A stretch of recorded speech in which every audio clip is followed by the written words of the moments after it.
We live? Well, let's do it. DEG. Granddaughter.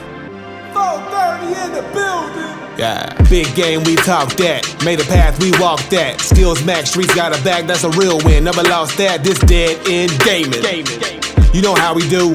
BZ and the granddad. That's player one, that's player two. New, we gon' talk about it. Review, we gon' talk about it. PlayStation, Xbox, Nintendo, we gon' talk about it. Can't forget that PC. Best around this web B. Special guest from 9/11 right up out that family tree. We got it. Sonic's traveling real fast. Leveled up, but we the final boss. No one else to go but this podcast. It's dead end gaming. Finna hit the mark. On point like the sharpest dart. If you tuned in, just know you smart. Press start.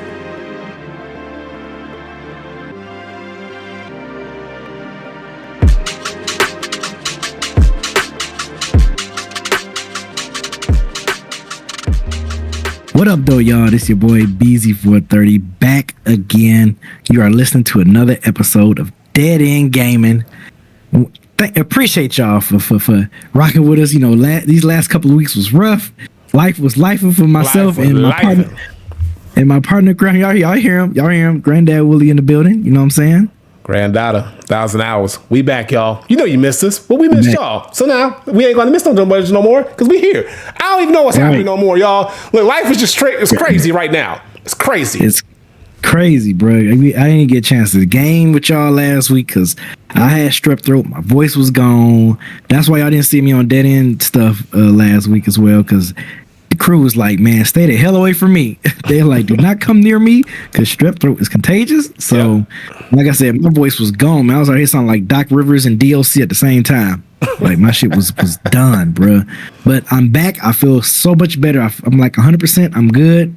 Hey, so yes, man, I'm great. I'm great. I don't know what that strep throat was about. I'm glad I had wifey sleeping in the other room. Like, look, stay away from me. Do not sleep in the same bed as me because I don't want you to get it. We both can't be down and out. You know what I'm saying? So, yes, man, we are here for episode 235, Dead End Gaming, part 1. Of course, part 2. You know, if you watching us on Twitch, part 2, we're gonna go over our mid-year top 5, and wherever you listen to your podcast, you will get that next Friday. But right now, you know, look, man, it's a lot of stuff we were supposed to cover, man. It's a lot of things we're gonna try to hit. You know, we ain't gonna try to hit every single one of them, but you know, look, Granddad, like, hey, look, you know, it was a lot of Summerfest and State of Plays and all types of Xboxing and Nintendos and everybody wanted everything. Everything was happening, and man, that 1 week we were supposed to talk about that. Life started happening for Granddad, and then, you know, I couldn't game with y'all. It was crazy. It was just so crazy. So yes, man, we're gonna try to touch in a lot of, you know, there's some stuff that me and Granddad have to talk about, have to mention at least. Of course. From all the showcase and all the stuff that's been going down the past 3 to 4 weeks, damn near almost a month worth of stuff, man. So yeah, man, Granddad, with that being started, man, what games have you been playing before we get off into these topics? Matter of fact, what topics? I know you got to put up. What topics we gonna be touching on besides the game showcase stuff? Well, aside from the stuff that we missed, we also gonna talk about SAG-AFTRA, sort of an update on the strike situation. It's sort of been lifted now, you know. So we're gonna talk about that. Mind's Eye, a new game that just came out is giving real cyberpunk vibes upon release, and not in a good way because they all fucked up, bro. They all fucked up. We're going to release this thing for free, man, and it's getting worse and worse. But now they talking about firing people, bro. It's bad. Bro, it's crazy. Bad. It's crazy. And then of course the good old folks over at Capcom, they hooking up our Street Fighter 6 folk with the characters for year 3. We already in year 3 coming up of Street Fighter 6, y'all. It's crazy. And then Hideo Kojima, you know, he's celebrating the success of Death Stranding 2. I still don't know what the game about, but now you on the beach with it. But we gonna talk about it because look, we love Kojima, and whenever he wins, we win, apparently. So we gonna talk about that. And then EA is back with more sports for you. College basketball is in the pipeline. We're going to talk about that too. So that's what we're going to touch on, as well as everything else that happened when we was gone. So first and foremost, games we played. I played some game. I played a game, and then me and B, we did it again. We played Split Fiction again. Yep, I sent that video to you. We'll show it when B shows it, but we did play Split Fiction again. I stayed up to my word. I had to make an executive decision. Had a good time with that. We got to play some more of that. Because B was down with strep throat, and I had to actually go out of town last week. I was in Chicago last week, so we couldn't play. So we'll try to get another Split Fiction stream soon to y'all. Maybe next week. I don't know. I'm not guaranteeing. But maybe next week. Because I want to play some more. But what I did play, y'all, is a game that I started playing and I've grown fond of. Then I kind of stopped playing it. And then I went back to it because, hold on, why the fuck not? Skull the Hero Slayer, y'all. Y'all remember that game? I started on? I remember that. So I said, let me fire this motherfucker back up. And if y'all remember, y'all, I got stuck at this one boss that continually changes. You did. First of all, I had to get myself back in the game. I had to get myself back acclimated to the whole situation of the game. I finally made it back to the boss. Bruh. Did you dig deep like the warrior you are? Bruh. Call Missy Elliott because I was a 1 minute man. Oh, no. Bro, she cheated though, bro. She cheated. Before I show you this, she cheated. I was working her, bro. I had the right build. I had a legendary mage build because I knew she was gonna try to hit me with them bullshit barriers. But the legendary mage, you get an arrow that can shoot through the barriers and do burn damage. So I thought I'm good, and then I can just infiltrate and bam, bam, bam, hit. I didn't know, and I'm gonna show you that when you close to her, she casts like a pool of bullshit energy that just eats your shit alive. So as I'm working her, I'm like, why my energy going down? So you gonna see. I was upset, but look, y'all, we'll give you the play-by-play. So I'm ready. I'm look, legendary mage. I'm suited. Look at me. Fit is crazy. Beard is immaculate, bro. Beard oil was popping, bro. I was ready. He said fit is crazy. Fit was wild. Look at that, man. Look at that. Look, Dior. Anyway, so she shows up. I'm ready for it. I'm like, look, it's been a long time, but I'm ready for it. So I'm dashing in on her. Boom. Already starting off. Had the specials. Look, I was already look. Energy's going down right now. Look, you was on it, doing a little work. So I'm going in. Here we go. Boom. This is where it gets the bullshit. I'm on her. Working her. Then she cheats right here. You see that little force fit at the bottom, eating up my energy, eating it up. Now I'm down to 28. I'm not cheating, and I didn't realize it until after the fact. So now I got to regroup because now she got me trapped. Now I'm trapped. Okay, now I'm trapped. I can't do nothing about it. I don't know what to do. I'm freaking out. I'm panicking low key, but I'm still a warrior. So now I'm hitting her with the arrows. All right. I said I still probably got a chance. As long as she don't do that bullshit again. But guess what? You know what she do? That bullshit again. Boom. I can't do nothing with it. I can't do, bruh. So now I got another vendetta. I got another goal. I think I got the right build. The legendary mage. That's the one for you. That's the one that's the legendary mage. That's the one that's gonna get it done. All right. You know what I'm saying? So did y'all see the clip? Diogo, you said you didn't see the clip. He was just saying you didn't see the clip because you were still talking about it and you didn't play it yet. I ain't play it yet. So here's the thing, y'all. I'm gonna tell you right now. I got a goal. I figured it out.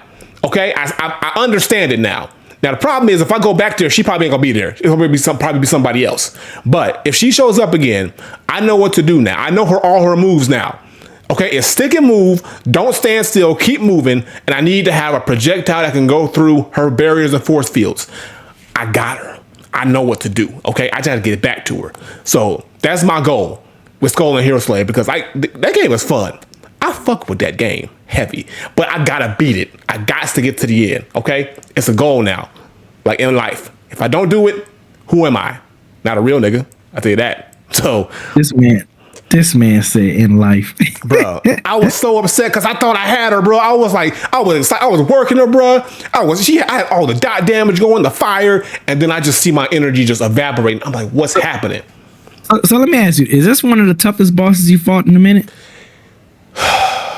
That you can think of, like when you think of some of the toughest boss fights. tough is a interesting word for that. It's not tough because it's like she's not doing nothing crazy. She's just doing a lot of stuff at the same time. So I gotta be mindful of my surroundings. That's what it is. Because I want to go in and just fuck her up, bro. But she won't allow me because she's throwing 75 attacks at one time. So tough, I think she just cheating. That's what it is. It's sort of like, you know, she cheap. I could beat her if she calmed down, but she don't want to because she's scared of me. I know that's what it is. We'll get to it. I ain't gonna get too deep into it. It's the game, not me. So I gotta get better. I gotta get good. But that's all I did. So that's what I'm gonna be working on periodically until I get past that. I gotta get past that point. I gotta get past that point. I'm gonna do it. Where you? I know it's probably been a minute since you played this game too. Where you at in Elden Ring? So Elden Ring, I did a little bit more in Elden Ring. I don't know exact. It's been a minute since I played. I got you. But I can say I'm closing in on the like 90 hour mark of the game. So I'm almost at 100 hours in the game. Damn, you put 90 hours in the game? Okay. Bro, so yeah, but here's the thing about it is like there's still areas that like I got pride, y'all. And I be showing up to areas, bro, and like I know I'm not ready. Oh, you'll get humble. Yeah, you'll get humble. I know I'm not ready, but at the same time I'm like, bro, I'm me. I can do this. Bro, it's okay. Just go back. Just power up and go back and fight all the same niggas over again, bro. I know I have to because I got to get myself leveled up, bro. I want to fight them new niggas, bro. They look fun. Sometimes it's okay. That's what's the beauty about that game. It's like if you in the area, you like you know bro, what? Let me come back that motherfucker by the church, bro. In the red, bro. That motherfucker, I swear I can't stand that motherfucker, bro. And they be chasing you too. I'm like, all right, bro, I give up, and they still chase you down, bro. I don't like that, but I'm gonna get her. I'm gonna get them all. But yeah, so I'm taking my time with Elden Ring because like there's other games that I want to get to that I feel like I'm just so behind on. I did start a little bit of Doom Dark Ages, but I haven't really sunk my teeth into it. I did download the demo. First Berserker because it's a demo. Because I want to try it. Yeah. So before I buy it, I want to try it and see if I really because I like what I'm seeing with you. And the demo is pretty. The demo's pretty hefty too. Okay. It's not like So you'll know after you play the demo, you'll know if you want to for this game or not. Right. So so my next podcast, I'm gonna play that demo and I'm gonna let you know if I'm all in. Because if I am, I'm gonna cop it and I'm gonna go for. But because I said I don't want to. It looks fun, but I don't want to be like buy it. Then it ain't. I don't think I'm rocking with it. So yeah, that's on the goal too. So first Berserker, I gotta get to Doom Eternal. I gotta get to a lot of games because it's about to get crazy in the second half of the year. So, but that's all I've been playing. But what about you, B? Because I know you've been out here in these streets doing it big. Let's talk about Split Fiction first because I mentioned it. Yeah, Split Fiction. Yep. So of course that was the our last gaming session when we played Split Fiction. Mm-hmm. You made an executive decision in the Discord chat. I was happy as hell. I was like, yeah. Because we was about to play that, shout out to Johnny Blaze. We was about to play that Rainbow Siege 6. It was a new Rainbow Siege 6 that dropped. Oh, Rainbow Siege X? Yeah. Yeah, we was about to play that. So you came in with the, like, I got to make executive decision. Kill all that. No. We about to play Split Fiction. I was like, yeah, boy. So, yeah, man, we was out here playing this Split Fiction. This game is amazing, bro. This game is so amazing. It's so much fun, man. I keep telling people, like, who especially who has a kid that games, like, I'm like, man, this type of game is perfect game to play with your child or whatever, like, you know what I'm saying, that plays games, you know what I'm saying, not like, when I mean child, I don't mean like a 2-year-old, but like, you know, if you got like a 5-year-old, 6-year-old and y'all both got the same, you know, like, and it's cool because you don't only one person can cop the game and y'all both can still play it, which is kind of dope. But yeah, man, we was like this thing. This was so much fun doing this. We was doing that, throwing the ball back to each other, like, throw the ball back, throw back here. I mean, I'm really, like I said, all these games, bro, from Take-Two, they do such a good job with these co-op games, bro. It's literally their bread and butter now.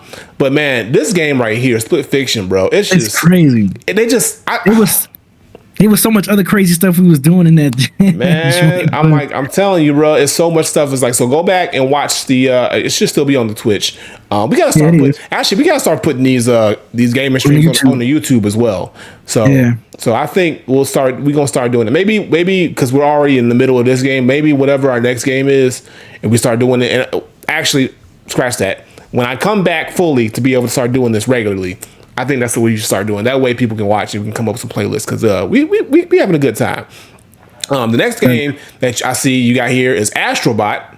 Yeah, bro. So I thought you beat Astrobot. I didn't realize I did, but they added like. Oh, you haven't played the extra stuff. Oh, you haven't played the extra stuff. I didn't play the extra stuff. Bro, I have not played the extra stuff. So, yeah, they got like a whole nother like orbit area like where I can go play. Man, it's crazy. So, yeah, this is one of the boards where I was on that instantly, man, bro. I wasn't. I don't know what I was thinking. And when I saw that, when I had re-downloaded it and then I saw it, I'm like, bro, look at all this stuff in here I need to finish. Man. They had a whole Christmas special and everything back then, bro. They had a whole bunch of stuff they put out. Bro, I saw a whole Christmas board. I'm seeing like all types of stuff, man. So, I'm game of the year. I'm definitely, you know, I mean, I'm not mad at it. Black Myth. I think Black Myth is still the game of the year, but I'm not mad at this being game of the year. Hey, man. For 2024. But yeah, man, like I was like, oh, I got to crack this back open. So now it's just, you know, another reason for me to play this bad boy now. So I'm like, oh hell yeah. So because I thought I could, you know, when I beat it, I thought I was done. I'm like, okay, cool. I didn't finish everything. I didn't complete this bad boy. But when I saw a whole nother orbit area, I was like, whoa, I got some more shit to do. So yeah, man. Yeah, I was like, let me go ahead and record some gameplay since I know I'm gonna be playing this bad boy for a little bit. But this was like, let me see, this other new orbit area got like 6 extra boards. So this is like one of the other area. Yeah. So yeah, man, I was just like, yeah, buddy. Yeah, I was kind of having a little. I was like, wait, I forgot how to make the thing go. I was like, man, how I make this damn umbrella go up again? Yeah, I was tripping. But yeah, man, Astrobot, man, this. I'm telling you, bro. I told you this shit was gonna hit when I first saw it. Man, you know what else? You know what else? I need to play some more too, because I streamed it one time for a gaming stream. Was Ratchet and Clank. Yeah, that Ratchet and Clank shit, man. That shit fire, ain't it, bro? I told you, bro. That shit is fire, bro. That's the first thing. When I first got my PS5, bro, and that came out, bro, because I played on my YouTube. I mean, my Twitch, bro. Love that game, bro. That game was so fucking good, bro. So good. Bro. No, that thing is fire, bro. That thing is fire. So yeah, I end up saving a little person, and I got past that because these boards, if you die, you got to start all over again. You got to start at the beginning of that board. So you got to go through that thing right. Well, I'm like, bro, this shit's crazy, man. It's crazy. I'm gonna go back to another oldie. So I didn't realize I never played none of the DLC content for this game, and that's Wildlands. Ghost Recon Wildlands. The game is amazing. Like, I think Wildlands story-wise, I think I've said this before, story-wise, Wildlands is way better than Breakpoint. But I heard that Fallen Ghost DLC was like the truth. And I was like, you know what? I never played it because when I spent so much time on Wildlands, when I finally completed it, I thought I was done. So I never even thought about DLC or even looked about it. But when I heard about that Fallen Ghost, I was like, oh yeah, bro, I need to check that out. What up, Bill? So I've been. I hate to be the bearer of bad news, BZ, but you made a mistake. You sent me the Astrobot link twice. So the Wildlands link is actually Astrobot again. So I can't show it. Oh, hold on. So send that over. Send that over if you want me to show it. I got you. I'm about to say, where the video at? All right, look. You tell me. You want me to email it again? Email it. Yeah. 1 second. Email it, and then we'll talk about the other game, and then when you're done with that, we'll pull up the other one, the Wildlands again. Okay, it's sent. Right. Well, hold on. If you just sent it, let's see. Go away. Just sent it. Hold on. Where the hell is the game? Where the hell is the mail? Where the hell it's sent. Is the mail? You ain't seen that shit. I did. You ain't seen that goddamn clip. You see it? You ain't seen that motherfucking clip. I got it. I'm playing with you. Okay. I'm gonna say like that. I did. You ain't seen that goddamn clip. All right, here we go. All right. Wow. Yeah, so Wow West. So what's crazy about this is that I didn't know with these new enemies in here, you can't go in there. You can't just go in there regular. you have to wear your thermal goggles. You know why? Because the enemies out here wearing cloaking devices. Like, so you ain't gonna see them just from the naked eye. So that one dude I popped, I had to throw on my thermal because if you're approaching the camp and if you don't have your thermals on, guess what? You go next you know you're dead because someone saw you and you didn't see them because they got on cloaking devices. The enemies are a lot. Yeah, the enemies are a lot smarter in this DLC as well, too, opposed to the main game. So, yeah, you got your work cut out in here, man, playing this joint. I'm like, yo, this is crazy. So, yeah, I'm back on this for a little bit, you know, just to because I finished First Berserker now, you know what I'm saying? So now I finished First Berserker. I'm like, oh yeah, crossbow. That's a new weapon you have. I picked that up. I'm like, bro, they got a crossbow in this damn joint now, and you can get an explosive crossbow, so they got explosive ammo for it. So I can't wait to kind of utilize that. But typically, I like to be quiet. I don't like to have like a lot of explosive stuff all the time. I like to have my suppressor on my guns and my rifles, and I go at it. So yeah, this is me trying to scope out another camp. I'm up here using my drone to kind of do some recon, see how many enemies, where their alarms at, and all that stuff. So yeah, man, this is. Yeah. This man, and then playing this with like a group of people. I was playing this earlier with Black. Shout out to Black. Bell, you need to get your ass on this joint too. Yeah, it's definitely so much fun when you playing with the homies, bro. Like when y'all on the team together, y'all sync mark y'all shots together, y'all snipe people at the same time, different people at the same time. That shit crazy. But yeah, so that's one joint. That's another oldie but goodie that I went back and played. Like I said, my dumb ass, I'm like, damn, I didn't even realize that. I didn't have a DLC. A spoiler alert for those that's look, I'm gonna hit the button and I'm gonna turn around. Spoiler alert. Appreciate the sub, my man. Appreciate that two years deep, officially 2 years into the lease. I love it.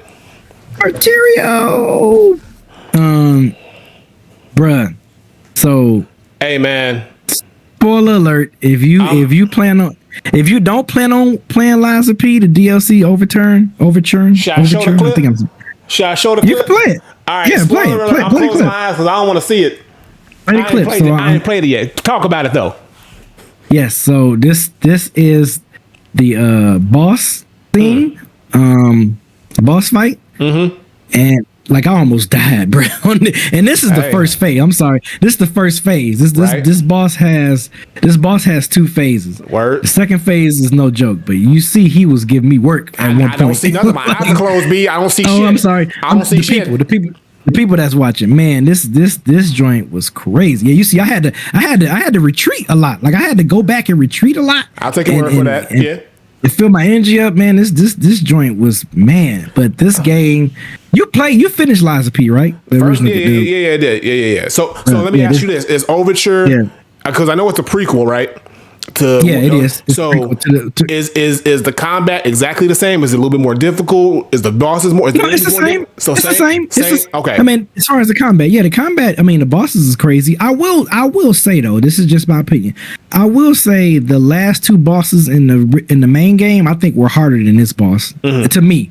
But I mean, this boss still wasn't no joke. Because this was like my 6th or 7th time, my 6th or 7th attempt. Yeah. So before I finally got him.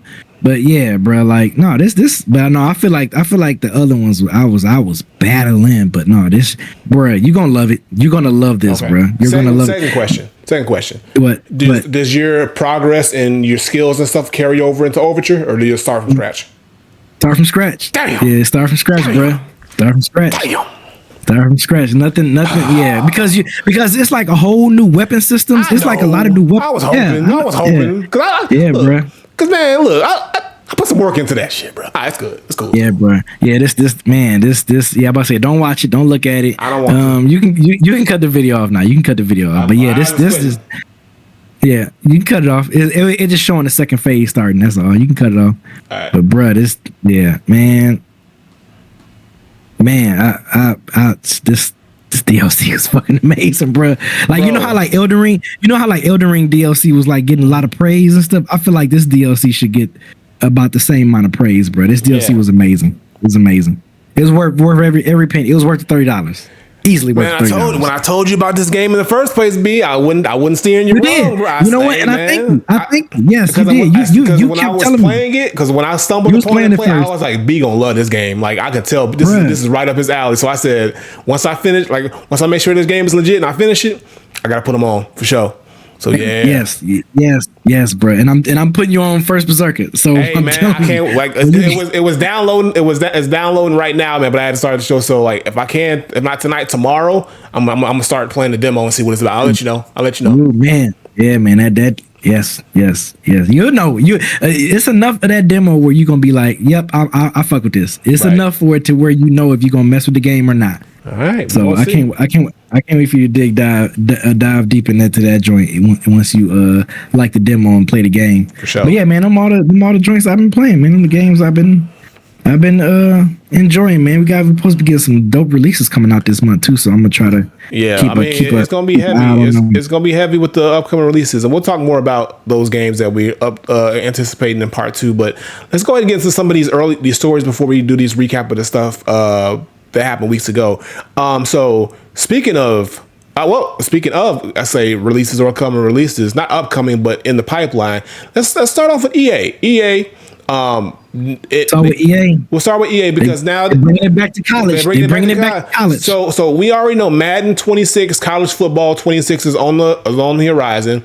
The games are doing extremely well. College football is doing extremely well. So EA is it made its debut back last year, college football. Right. First time in 10 years. And it was a resounding success, and this one's looking like it's going to be a success. So EA is like, all right, we see what you want. So let's feed the streets. And now we are getting a college basketball game. Now, EA announced that they will revive NCAA basketball. Through subsequent reports indicated that the installment was the dormant series would not be released until 2028 at the earliest. So we got 3 years, y'all, until this even comes back. But they're saying, hey, we gonna do it, which is great news because we haven't had a college basketball game or NCAA in forever.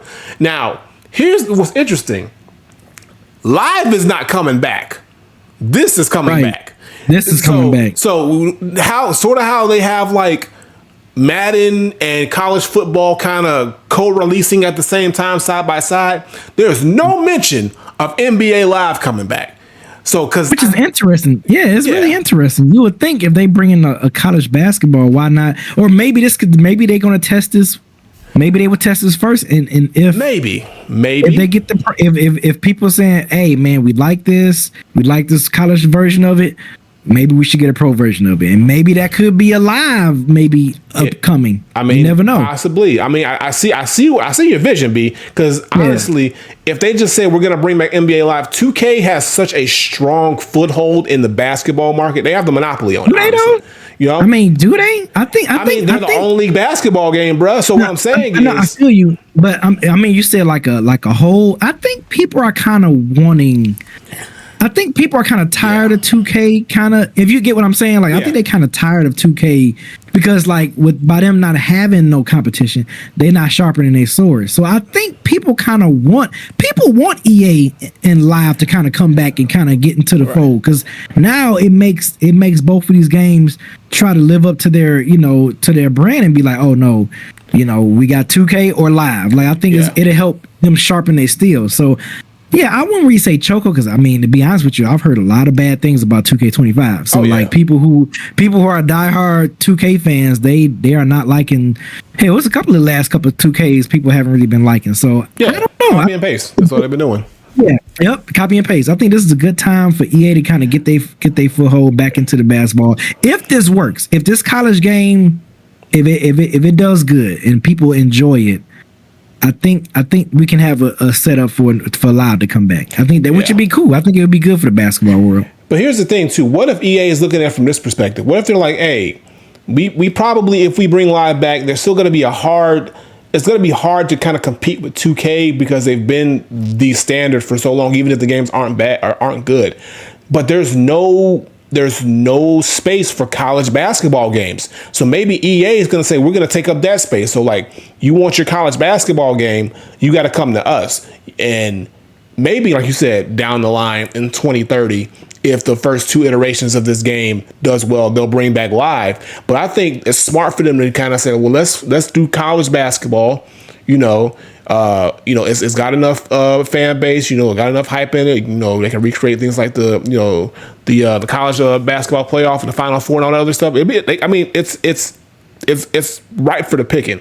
So all EA has to do is make the game good, make the game fun, make the game, have a lot of things inside the game that's replay value wise, have the online work great, and just give it that feel, give it that same feel that the college football game has been giving people. So if they do it right, EA might be onto something, and then we might get live, And now with the next gen consoles and everything like that, it's gonna look amazing. I mean, EA Madden looks amazing, college football looks amazing. So visually, I know it's gonna be on point. It's just, is the game gonna be fun, and how much is it going to separate itself gameplay wise to 2K? Is it gonna be?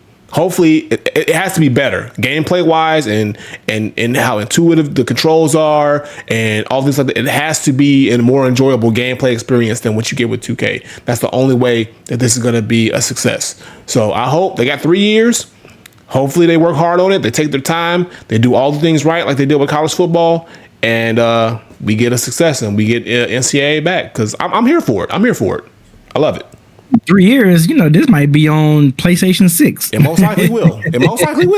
Hey, I'm here for it, though. Wait 3 years, yeah. Yeah. But I don't know, man. I mean, I see what you're saying about EA locking down the college basketball. Yeah. But we all know money talks. And if NCAA is a success. Oh, yeah. Live's on the way. They're going to take that formula that's working, and they're going to bring that into the professional, into NBA Live, or whatever professional, but whatever if they want to call it live, they can call it live. And I'm not going to say NBA Live. They're going to put that. They're going to take that formula. But like I said, this has to work. If it doesn't work, if it's a dud, then I think EA is going to be done with basketball altogether. But if this hits, money talks. They're gonna put their foot in live and give it a try. They're gonna give it a try. Oh yeah, for sure. They're gonna give it a try. For sure. And I also, and Diogen makes a great point too. He said in the chat, I hope if they do NCAA basketball, I hope they add like the women's, like they have to add all of it. It's got to be all of it. Women's college it's gotten so much bigger now from the last time they were making these college basketball games. So I agree with Diogen on that one. I hope they add a women's feature in there too. No, they have to have it. If they don't, that's going to be first of all, that's going to be crazy stupid. They should. Crazy. They have to have it. They have to have it, especially because I mean, with like I said, with the resurgence of the Caitlin Clarks and the Angel Reeses and Asia Wilsons, and I mean, we got legitimate new age stars now coming in the WNBA and coming out of college and stuff like that too. So yeah, they need to have that. They for sure need to have that. So we'll see what happens. They got 3 years to make it happen. So we'll keep our eye on things and see how progress goes. Speaking of 3 years, Street Fighter 6 is approaching its 3 years. And they got a whole set of characters waiting for you in 2026, y'all. I'm talking about some heavy hitters. And I'm excited for it. I'm looking forward to it. So Street Fighter 6, y'all, great fighting game. Amazing rollout. Way better than what they did with Street Fighter 5. They did everything right with Street Fighter 6. The game is super fun. They've already had 2 sets of character packs already out for the first year 1 and 2, and they just did a re-release of year 1 and 2 on a bundle that's been released on all platforms too. So if you don't have Street Fighter 6, this might be the best time for you to get it now, because you can get the whole game plus the first 2 years with the bonus characters for $60. That's a steal. That's a steal. So year 3, we got coming up. Actually, it starts in this summer, so it's going to lead into late spring. So it's going to start in the summer of this year, and then it's going to lead into the spring. And our characters for year 3, we got Sagat, Tiger uppercuts on the way. Tiger uppercuts and knees on the way. Love it. I think he might look dope on that on the way this new Street Fighter looks, man. Oh yeah. So let me see if I can play this right here. If it'll show why it's playing. I don't want to hear it. But so we got Sagat coming in summer, and then hold on. No, shut You're up. wrong. You will never ever Viper. For the sake of the future. Nobody cares about Death Stranding right now. Okay, not right now. Okay, so in autumn or in fall, we got Sea Viper Okay. Hold on. Here we go. That's gonna start playing now. Thank God. All right.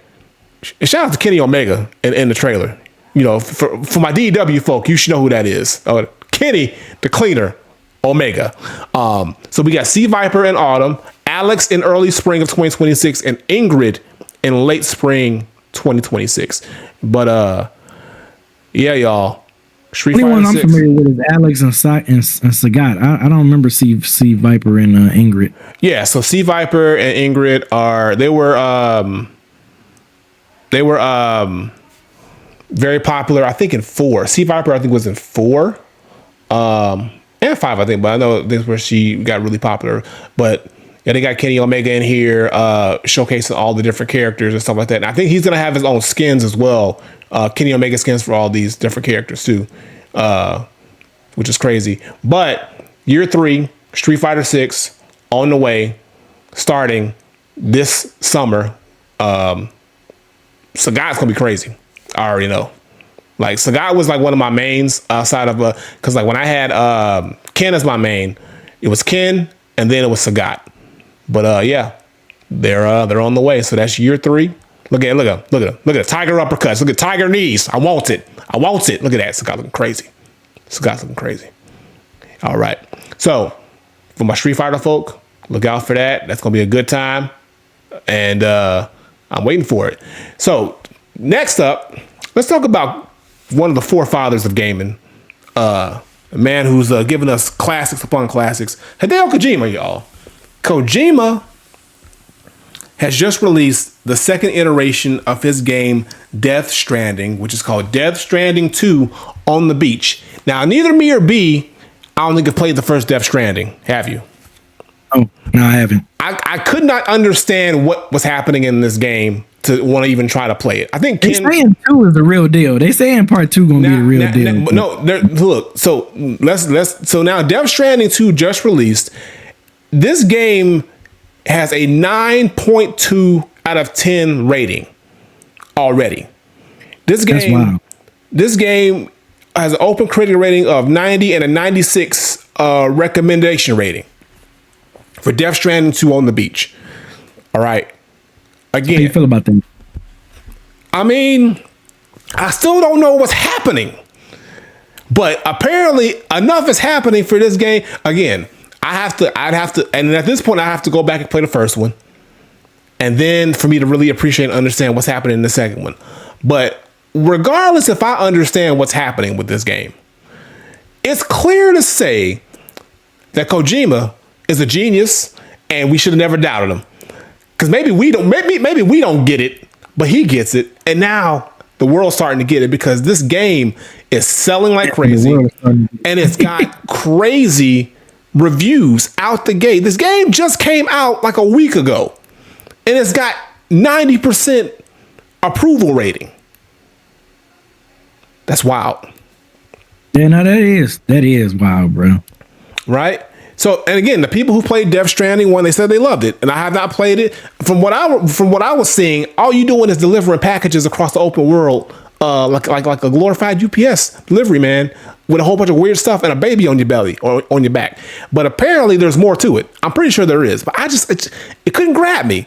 But I'm not gonna sit here and act like a hater, because I don't understand it. That this game is probably not good. This game's probably most likely amazing.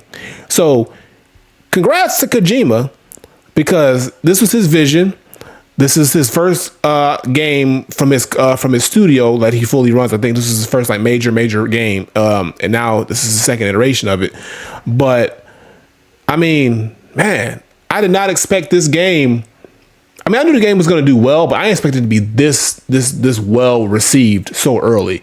So that means that the game is most likely better than the first game, and I think we're getting a Death Stranding 3. All right. Damn, you gonna go that far and say that, bro? If the game look okay, first of all, think about it. I don't remember when Death Stranding the first one came out, but it doesn't seem like it was that long ago. It wasn't that long ago. And then this one comes out, and then it's already got this amount of critical acclaim within less than 2 weeks. And this is Kojima we talking about. You don't think he's gonna want to make a third game? Come on, maybe. If the story calls for it. Again, I don't know the story. I don't know what the story leads into or everything like that. But if it calls for it, it's gonna happen. All right. But hey, congrats to Kojima for having another successful game under his belt, for his studio. And look, you love to see the OGs win. Still to this day, he's still cranking out classics for the people. He's still feeding the streets. Now, someone who's not feeding the streets is the motherfuckers who made this game called Mind's Eye. I knew you was about to say. They starving out here, bro. Look, okay, let's back it up because what's happening? So there's this game, y'all, that released. It's called Mind's Eye. Now, I heard something about it. Didn't really care too much for it, but it's sort of like a GTA style type of clone, apparently. GTA mixed with Cyberpunk. You know, one of them joints. So, long story short, the game comes out, and it is a glitchy, buggy, hot mess. Horrendous. They were dogging the hell out of it. And they was dogging the hell out of it to the point where PlayStation had to offer refunds. It was bad. I saw a couple of clips. It's bad. It was bad. Now they've done patches for the game, obviously, but again, this goes back to games being released when they're not finished. Cyberpunk dealt with this in 2020. This happened in Cyberpunk or whenever it released. 2020, 2021. Yeah. When this happened with Cyberpunk got ran through the ringer for this. And luckily for Cyberpunk, they stuck to their guns, they fixed the game, and now it's a great game from what I've heard. It's much improved and it's turned the corner.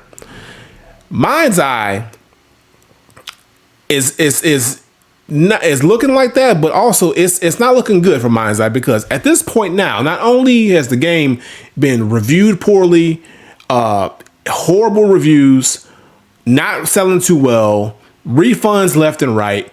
And I think they've stopped refunds now at this point. But now the staff, Build a Rocket Boy, who is the developer, has begun to think about letting go of employees because cuts are happening. All right, that is crazy. Yeah, because they ain't made no money, bro. The game was a disaster. They said, okay, original story. Build a Rocket Boy has told staff a staff redundancy process has begun amid the disastrous launch. Disastrous was the word they used. Okay, not bad. Bad, bro. Disastrous. I remember seeing nothing but bad. I saw nothing but horrible reviews about that, right? Bro. Like, they said these. Horrible. Yeah, they said these cuts could affect over 100 employees. Studio sources have told IGN. One person who asked to remain anonymous in order to protect their career told IGN that there's no word yet on exactly how many staff are affected, but the standard 45-day consultation process starts today. Damn. So basically, bro, they shit the bed with this game, and now they gotta play clean up, bro. But this goes back to telling the story of, is it the studio or is it the developer? Who's at fault? Yeah, who is at fault? Because is it the developer knew that the game wasn't finished? The studio probably pressured them and said, "Hey, we need to meet this deadline. Just put the game out, and we'll figure it out later." Because honestly, who's gonna take the bullet? The developer. Like the studio that puts it out will get some heat, of course, but they should have been like, "Well, they turned in an unfinished game. They knew when they had to have it done." And instead of them pulling a GTA 6 and saying, "Nah, we're gonna need another year, bruh." Because maybe this was what happened with GTA 6. GTA 6 probably had a whole bunch of glitches and bugs that they probably didn't get it figured out yet. And they said, we need another year time. So the studio and Rockstar probably wasn't going to have that happening with GTA 6. But this game here, because it's a new IP, they probably wanted to fill in the void, especially because GTA 6 got pushed back. They saw a wide open window. There was, GTA 6 not coming out. We got the lane. Let's take it. But the game wasn't ready. And now look what you did. Now you done fucked it up. Nobody cares. Nobody fuck with you. Nobody believes in you anymore. Now you got to dig yourself from the ground up like Cyberpunk did and maybe turn this game around. But it's going to take you about a year's time to get not only the game right, but also get the people on your side. And by that time, guess what's going to be here? The game you was trying to. Yeah. So you had one shot at this and you airballed, bruh. They airballed so bad, bro. Look, the star player walked out the gym and they said, "Oh, I'm gonna take the shot." Airball, bro. Yeah, because I want to say if I remember correctly, I remember folks was already like beta testing this game, like I want to say like 2 months before it came out, and they were getting bad reviews then. Right, and they still put it out because that's crazy. The studio was probably like, we still want this game out because and that's the problem too. These studios are like, oh, we can just patch it later, or we can just, put out an update later. Let's just put out the game so we can get that initial revenue coming in so we can pay back however much it costs us to make this game, because that's all they care about is like, okay, how much it costs us to make this game? Okay, well, we need to make this money back, so put it out and then we'll just put a patch in or we'll do an update. It can't be that bad because studios don't care. Studios aren't in their beta testing or doing this other stuff. They're just like, is the game ready? Is it not? Or they'll send people out and they'll say it's ready enough or it's good enough or whatever it is. And I think it's up to these developers to stand up. I know the studios are the one that's paying them, and the studios are the ones that holds the paycheck and all that other stuff. But these developers have to be like, yo, this is not ready. And we don't feel comfortable putting this out because not only is our name on the line, our reputation, but like it's gonna cost y'all money in the end. Like y'all are trying to make money so fast, but if the game isn't good, you're gonna make the opening release money, but you're not gonna see any more after that. Don't you want a game that's gonna continue to generate money for you? And man, they're just, you would think though, right? You would think, but I mean, apparently not. Apparently they thought Mind's Eye was ready to go and it was not. I mean, glitches left and right with the shooting and the characters and the models and all the other stuff and the driving, and it's just a whole bunch of just shit that was just not done right. And I mean, again, patches have come out. They've tried to fix everything that they can. They're still probably working on patches now, but the damage has been done. Like you only get one time of the first impression. Like if Black Myth Wukong came out with 1 million glitches or Astrobot came out with 1 million glitches, nobody would be talking about those games. Or if Death Stranding came out with 1 million glitches, nobody would be wanting to talk about Death Stranding or have a Death Stranding 2. You gotta come out the gate with whenever it's a new IP, regardless if you're a studio that's known or a studio that's not known. You gotta make sure that first impression of that new IP, that new game, is good. Because if not, it doesn't matter what you do or how many patches you do. You've already lost a good chunk of your potential player base because they're not going to want to revisit the game. Or if they do, they'll revisit when they don't have to pay full price or next to nothing for the game. Or wait till it comes out for free and they download it then. So, yeah, sucks for them. Sucks for them. But it happens. We got another one, B. We got another game that thought they was big shit, and they shit the bed. Shit the bed. It happens. Yeah, man. It's just I hate that we're in this era of games not being finished. Where I feel like, man. Not to sound like an old geezer, but yeah, I feel like back in our day, you know what I'm saying? We had games that were finished. You know what I'm saying? But granted, of course, it's granted. Yeah, come on, B. It's a lot more. Yeah, I know it's a lot more. That you got the online, you got servers, you got. We talking about 16-bit cartridges, bruh, and then we talking about movies that are playable movies. So it's like I get it, but at the same time, you got to release the finished project. You shouldn't release the game. You shouldn't be like Cyberpunk and what's another one? Ghost Recon Breakpoint, where like the games when they was released, it was kind of like but then a year later we like. Oh, thank you. Now we got the game that it should have been released on. We shouldn't be saying this game should have been released like this on day one. We shouldn't be saying that. Right. Like, I feel you. Shouldn't be saying that. Yeah. So I mean, you would think that these studios would have learned, or these developers and studios would have learned from the Cyberpunk situation. But I mean, it wasn't even. It's other games past Cyberpunk that's this done. It's like it's always a game. So there's one game a year that does this shit. It's like they don't learn. So this is the game this year that caught the bullet, but. I mean, we'll see what happens with Mind's Eye. Let's see if it turns it around. Let's see if it's got a Cyberpunk turnaround success story or if it's just dead to rights, But sucks for them, and I hope if these people have or do lose their jobs that they can find somewhere else to work in. Just don't put that you worked in this game on your resume. Just admit that. Just say you weren't even working there, okay? Don't mention it at all.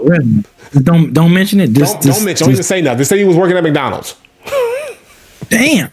Say he was putting chicken nuggets in the box.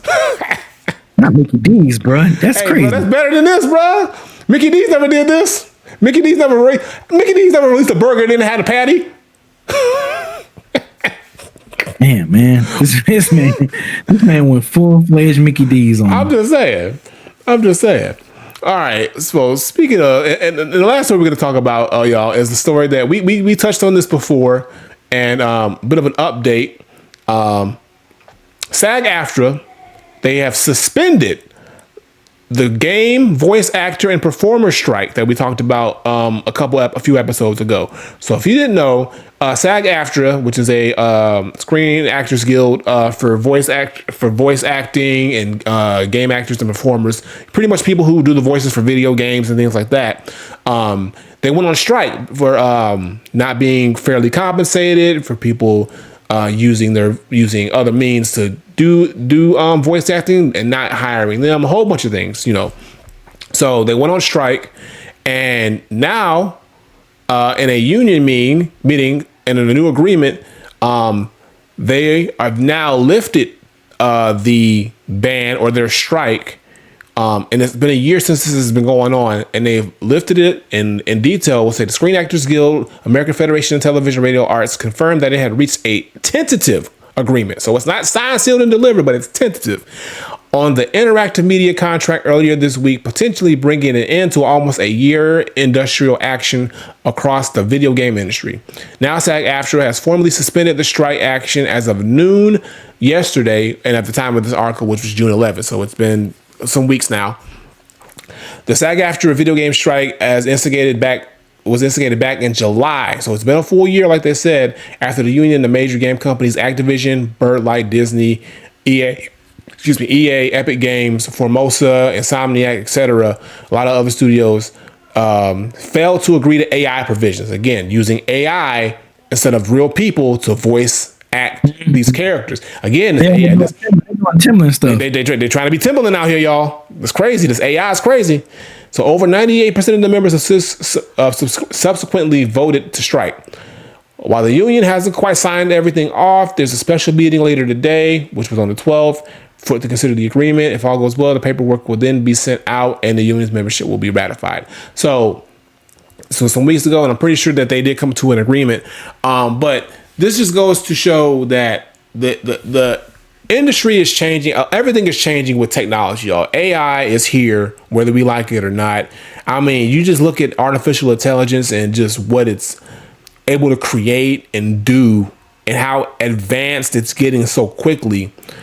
And these studios and these companies are trying to find ways to make AI or implement AI to be able to do the work that people usually do, so they don't have to hire and pay as many people, so they can make more money and automate everything. So with them doing it in the arts, I don't like that. I mean, when it comes to music, voice acting, movies, like people, this is a people business. Like the emotion that you get from people, the connection that you get from a certain character being played by a certain voice that you might recognize, or an iconic character, that means something. So yeah, if you want to use AI and regenerate or recreate people's or likenesses and whatnot, you have to have things in place so you can protect these actors and their likeness and their voices, or just their jobs in general, because these people, work hard on their craft, and it sucks that in the blink of an eye, they can have their jobs and their livelihood taken away because they'd rather just plug in some dialogue to a computer and say, spit it out, and that sounds good enough.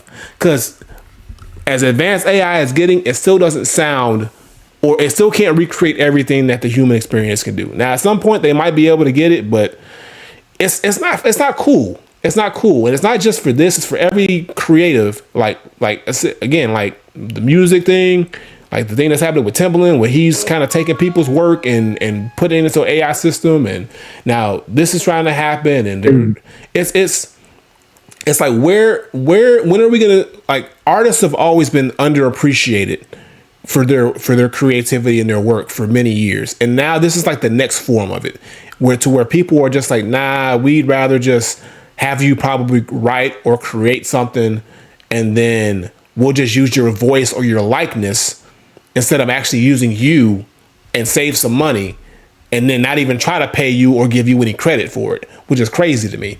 So I'm glad that they came up with some kind of deal or agreement. I don't know, if this is 100%, signed, sealed yet. I have to look into it. But even with AI, this is new territory. New laws have to be made and implemented to really protect creatives from this AI movement that's here, and it's going to be here to stay, and it's only going to get more and more advanced. So yeah, B, how you feel about this? The strike being lifted, but also just them having to navigate this new AI scenario with their work, and how do you feel about it? Yeah, it's unfortunate that we're in this. This is like the era we're in, so it's almost kind of like it's not going to go away. We can continue fighting the good fight. Like I said, I mentioned about Timbaland, what he's doing with music production is crazy. Yeah. So it's just kind of like, I hate all that shit. That shit is bozo shit. It's cool. It's cool to use AI, as a helping tool, not just as a, hey, we're going to depend on that completely. Forget the whole human element of everything you're doing, but forget the human feeling, forget all that. That's the part of it I don't really like, man. Like I said, using a little bit of AI, using Chat GPT to try to come up with a title for a YouTube video. Okay, that's fine. That's not hurting nothing. You know what I'm saying? Yeah, or have it write a little summary of what you do. Yeah, something where you don't have to, it makes it easy on you. It makes it a little easy. But like I said, if you're just literally taking away the complete human element of something, whether it's music, whether it's voice acting, it's something. That's the part that I don't like. I don't condone that. Like, I don't like the whole taking the human element of. I say you still need human element. You still need the human feel. You still need, you still need that human feel for it. You know what I'm saying? Right. The AI stuff is just, I hate it, man. Like I said, but it's not going away. So I'm not gonna. I'm pretty sure we all know it's not going away. It's not about to just vanish, be gone. I wish it could, but I know it's not. It's like we're here. We might as well. It's like living with the flu. It's like, it's flu around here. It's not going to completely go away, but you can do your best you can to prevent it from spreading or whatever. But that's how I feel with AI. It's like, it's here to stay. It's not going nowhere. Mm-hmm. I just hope we just have a control on how we use it and how we utilize it, and just don't take away the human element from it. It's just like the Wild West right now with it, and they just need to come up with some proper laws, protocol to protect the rights of creatives of humans in general with this, because it's going to affect the day-to-day life of everybody at some point. AI is going to be a part of our lives in almost every aspect within the next few years. And I don't like it, but again, you can't do anything about it. You can't stop it because it's already here. So I just hope that I just hope we as a society don't give everything or put all of our stock into letting AI do everything for us, and we lose the human aspect of functioning in this society and world, because I think that's when, you see all the movies where we let the machines take over and shit goes wrong. So we've been hearing about this for since the 80s. So let's not be stupid, y'all. Like, I already see it, but come on, like, let's have a little bit of human still left in us to make some good decisions. But yeah, so we'll see how that goes, and hopefully, like I said, things work out and we get this AI thing under control. But those are just a few of the stories that we wanted to touch on more recently that's happened. But let's now go back into some of these recaps of these games that we missed on some of these showcases that happened at the top of June. So B, I'm gonna let you kick it off. So what game? So let's start with the Sony State of Play. Let's not bear the lead. Come on, Resident Evil. I'm not even about to.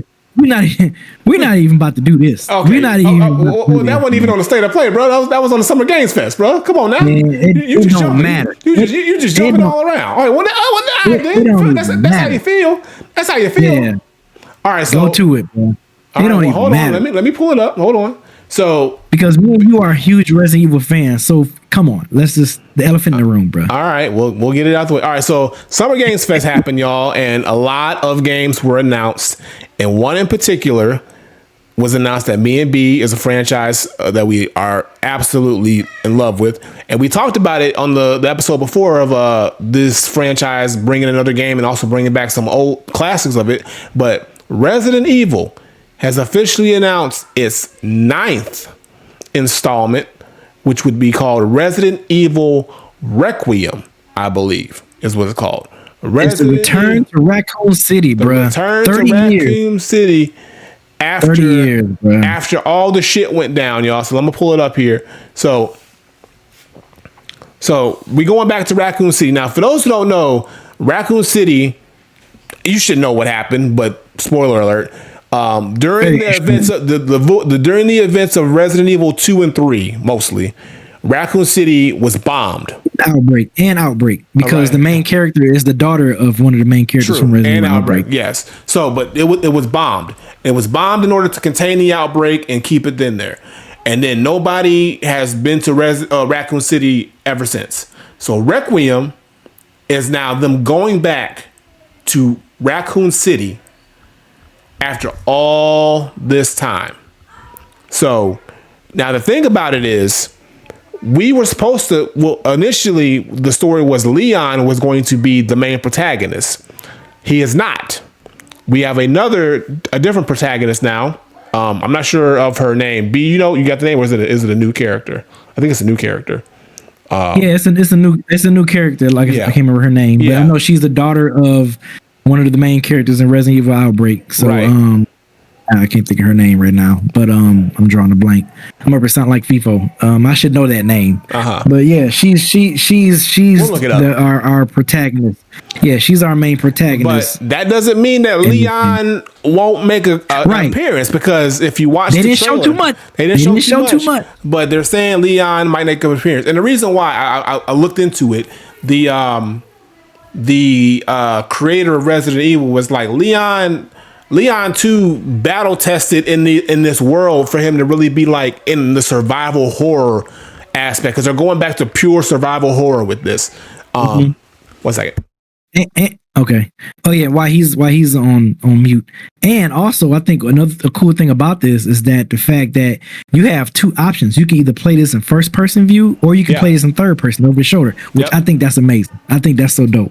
Right. I think that's so dope. No, that's going to be dope. You get that option, because now you can either play it like Resident Evil 7 and 8 was, or you can go back to the third person of the OG Resident Evil games, whatever you want. So I like that you have that option. But again, they're really trying to lock into going back to their true survival horror roots. And that's why they didn't go with Leon, because Leon has leaned more into sort of like that action side of Resident Evil, especially with like Resident Evil 4 and what he did in 6 and things like that too. So, and like I said, he isn't at this point, he's like, why would Leon want to go back to Raccoon City anyway? Like, after all that shit, like why at this point in his life? So it doesn't make any sense. So I like the fact that they did switch gears with the protagonist, but I'm looking forward to it, man. It's going to be good, bro. Me too. Resident Evil, I love the resurgence that Resident Evil has had over these past few years with the remakes and with 7 and Village, and now this one coming up. And you know what? I think we're still gonna get a Code Veronica remake. I think the rumors are true, bro. I think we're gonna get. I think they want to hit us with this new joint first, which is dropping March of next year, 2026. So February. I think February. I'm sorry, February 2026. So I think I wouldn't be surprised if later on in 2026 in the fall or something we'd get a Resident Evil Code Veronica remake. I would not be surprised. I would not be surprised. I think. Do you think we get Zero first, then Code Veronica, or do you think we get Code Veronica first? Code Veronica. 2026 should be a big year for Cap. Give us the new Resident Evil Requiem and give us Code Veronica. That's a great year for us Resident Evil fans. Hey, I'm not mad at that. Now you can go to State of Play real quick, because it's definitely some stuff I want to bring up for State of Play. All right, well, let me start off. Let me start off then, because I want to talk about this one. Because I love my fighting games, y'all. Now here we go, bro. Dragon Ball FighterZ was amazing, and Arc System Works, the creator of that game, And also the Guilty Gear games, other games. They're back at it again, and they brought Marvel into this. We got our Marvel fighting game, y'all.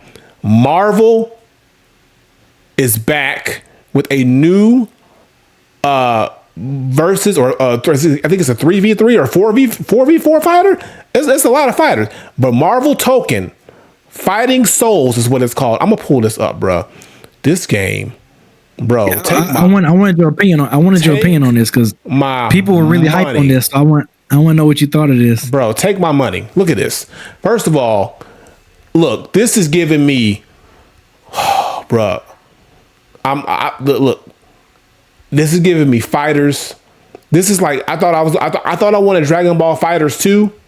Nah, I want this because like it's like the same. I love the fact that Arc System Works like continually gives you something different in a way. But man, you got Spider-Man, you got Captain America. I'm seeing Iron Man. I mean, like they gonna have all the heavy hitters in here, and it's coming out next year, 2026. Look, take my money. I want it. And look, I know the combo, the combos gonna be crazy. The juggles are gonna be crazy. The tagging is gonna be wild. I don't know. We ain't seen no like no supers or special moves, but I know they're gonna be there. Look, this is like gonna probably be like we haven't had it because when you think about Marvel games, the fighting games is Marvel vs. Capcom. That's like the Marvel vs. Capcom was like the one when it comes to Marvel. We don't talk about Infinite, but like the OG Marvel vs. Capcom. But I think this might be the Marvel game that's going to be like, oh, this is the Marvel fighter of our generation or of this generation. That's going to be like big time on the stadium, on the tournament scene and the casual scene. It's going to kill in the tournament scene. This is going to kill it in the tournament scene. I'm telling you right now, this is going to do what Dragon Ball Fighters did. Because Dragon Ball Fighters was a big deal in the tournament scene, and I think this is going to be that next game that's going to fill that spot. So I'm all in. I'm definitely copping this game day one. I got to get it. I'm putting hours into this joint. Hours, my nigga. Let me ask you too. What you think about keeping on fighting? What you think about that Mortal Kombat Legacy that's going to be dropping too? That they got the Legacy collection. I mean, yeah. It's overdue for them to do something like that, but I mean, I'm not gonna get it because, I mean, do I really want to go back and play Mortal Kombat 2 and 3 and yeah. You know, I could, and I'll have some fun with it for a little bit, but I don't see myself like having to go buy out the whole collection. Now, I think it's great for people who probably didn't grow up playing those games and they've never got a chance to play the OG Mortal Kombats, but they play Mortal Kombat now. I think that's a great opportunity for them to go back and kind of like play those games and see where they started and where it came from, and maybe they'll get a kick out of those games. But for me, I've been here since the day one.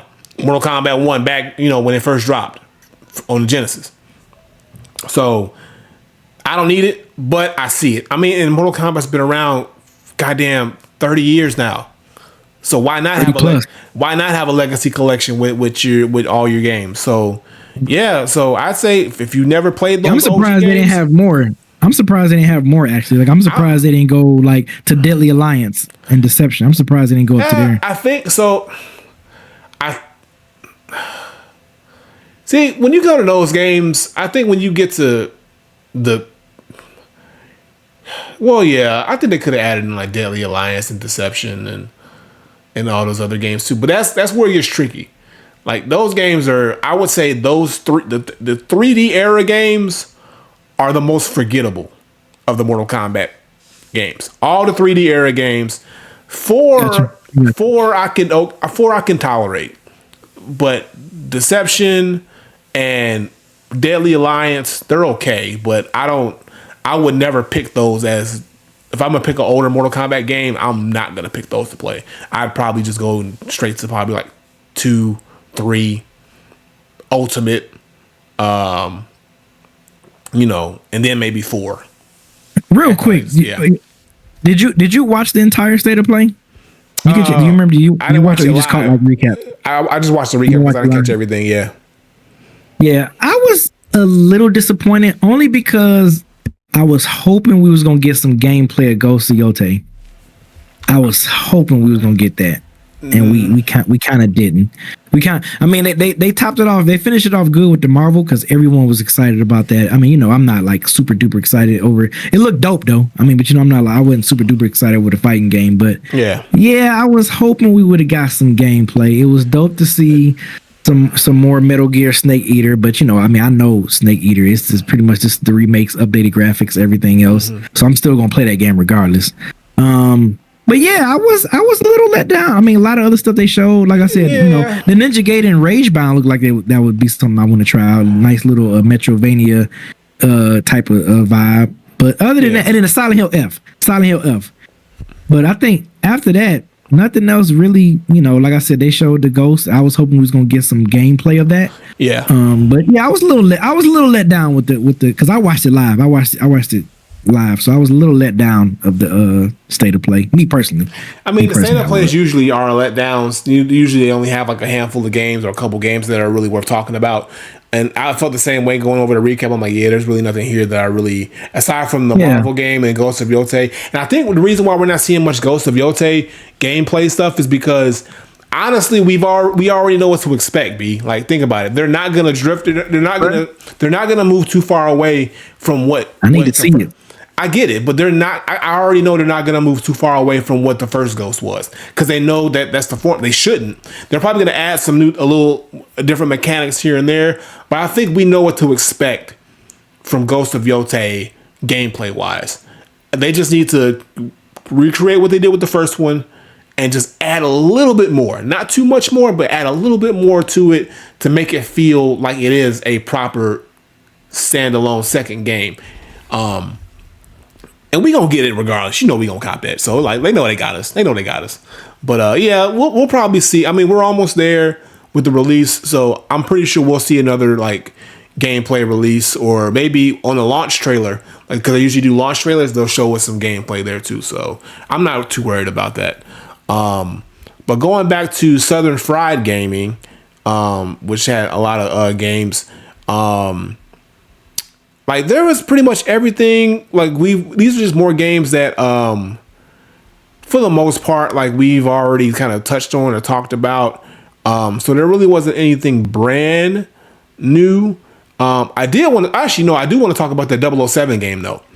007, because we did mention it, and then they actually showed some gameplay, a gameplay trailer. So I want to pull that up because I remember we were talking about how the game should look or how the game should play. And most 007 games, where the fuck is it at? Hold on. Or is it in here?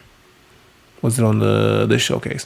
Yeah, so most 007 games, y'all, were like first person shooters style game and very heavy on the with the shooting, with the car chases and stuff like that. But this one seems very third person. I'm just gonna search for it because I don't know what showcase it was on. I'm trying to find it, but I thought I saw it. Now I can't find the shit. Hold on, because I want to talk about it. Oh, here it is. Was it on the summer game fest? It was on the it was on the PlayStation. The PlayStation. Okay. Yeah, the state of play. So yeah, so this 007, 007 First Flight, this is sort of like, I guess you can consider it a prequel to the James Bond's legacy. So basically, it's talking about how, James Bond, how he kind of like got his start. He was like, just this is him becoming 007 as a young James Bond. So, man, that's all you gonna show me? That's all you gonna show? I want to see it one more time. But yeah, as you can see, it's third person. And this is the same people who made Hitman, y'all. IO Interactive. So it does give me very Hitman-like vibes. Very Hitman-like vibes, which I'm not mad at because like I love Hitman. But I do hope that this game does give me some of those James Bond vibes that, I liked with the other games that would come out back in the day. So, looking at it, I need to see some more, but I don't know if it's day one, but I am intrigued enough to get it. I don't know if it's day one, but I will eventually get that game because I want to try it out. So I just need to see more, but it does look good. I'm just not 100% sold on it. But how do you feel? Were you ever into the James Bond games back in the day, other than GoldenEye, of course? Yeah, GoldenEye, bro. That was the only one I was. Man, that was the only one that they had was a run on GameCube and PS2. I think they had a run of these different James Bond games that came out, and I was on them all. But yeah, really? Yeah, like Agent Under. I think it was like Agent Under Fire, and there was a few of them. It was a few joints, and they were pretty decent, y'all. They're pretty decent, but. Yeah, I'm here for it. I'm gonna try it. IO does great with Hitman, so I'm definitely looking forward to see if they can knock this James Bond out the park. So we'll see how down the line how much more we get. Anything else that you saw? Anything on the Xbox showcase you saw, B? I had the Summer Game Fest joint put up. What else was on there? I didn't have the Xbox one. What was on the Xbox? Name some games. So Xbox. So let's talk with Xbox.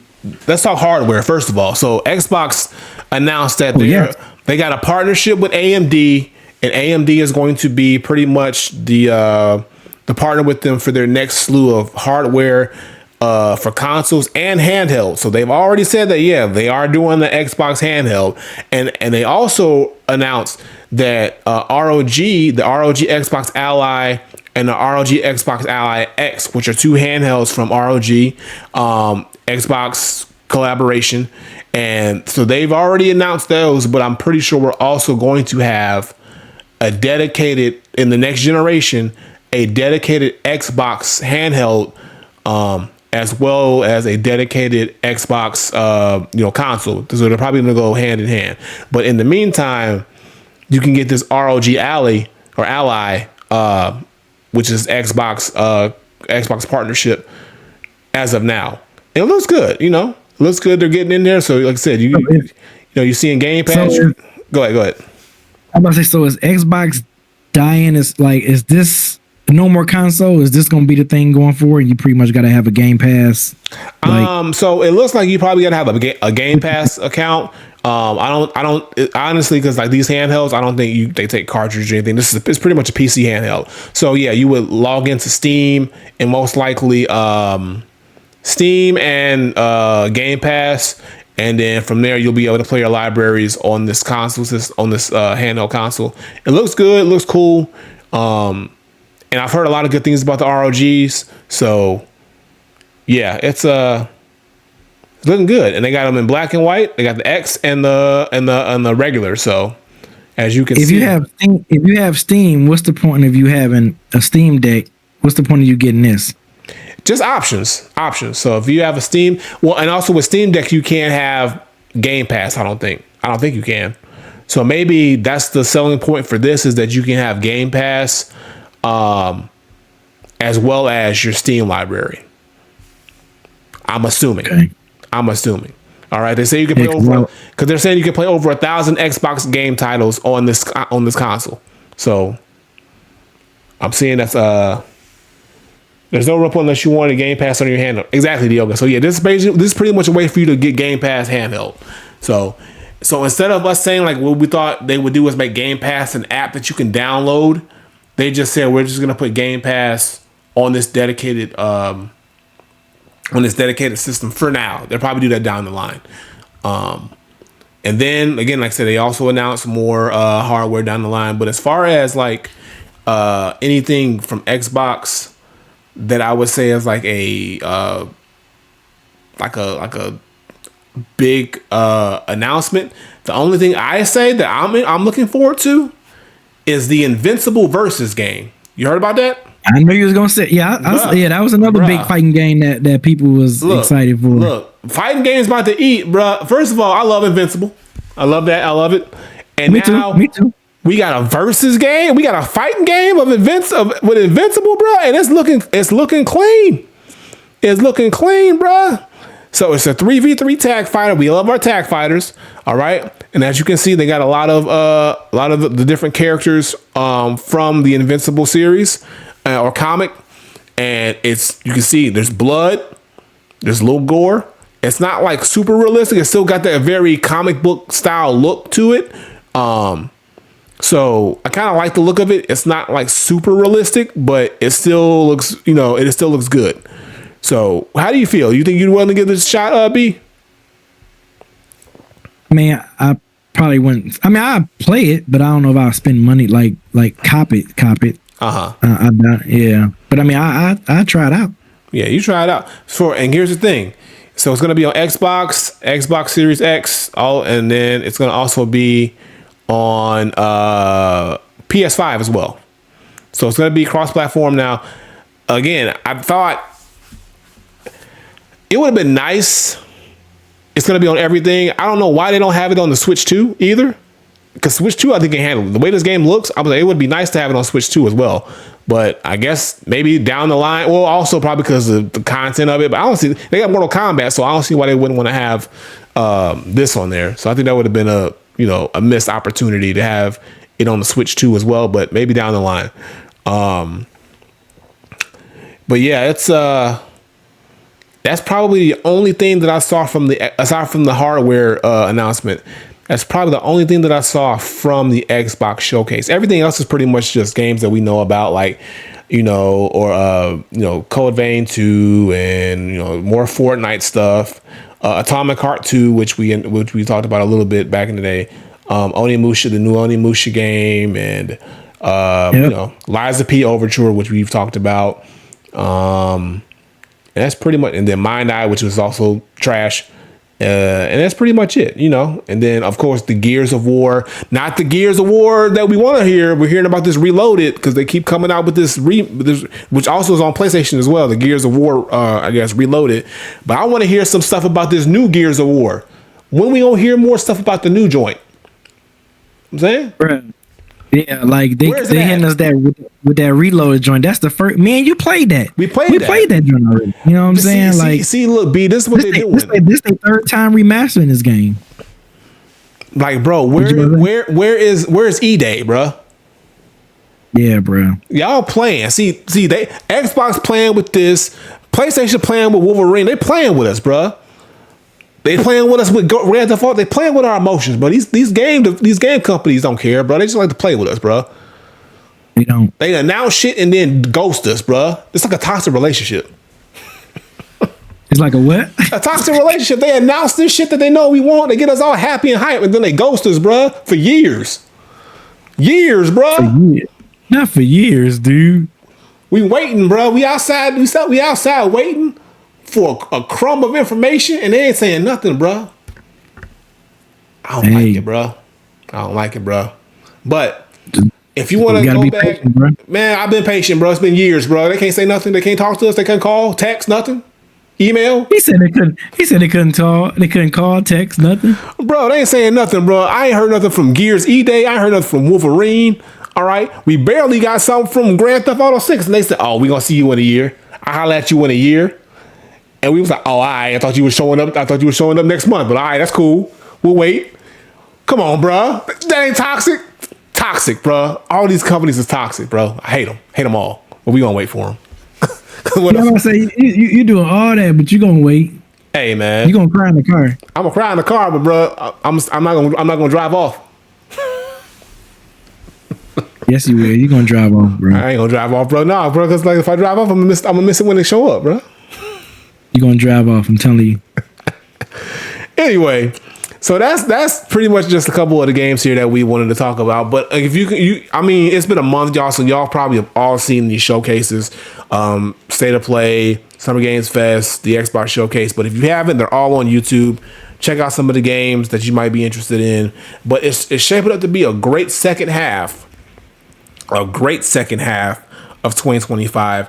And that's going to do it for part one. And speaking of second half, we're going to talk about our first half with our mid-year top 5 games of 2025 and what we're expecting, or games that we're looking forward to and expect to be probably on our game of the year list going into the end of the year. So B, go ahead and wrap up part one so we can get ready for part number 2.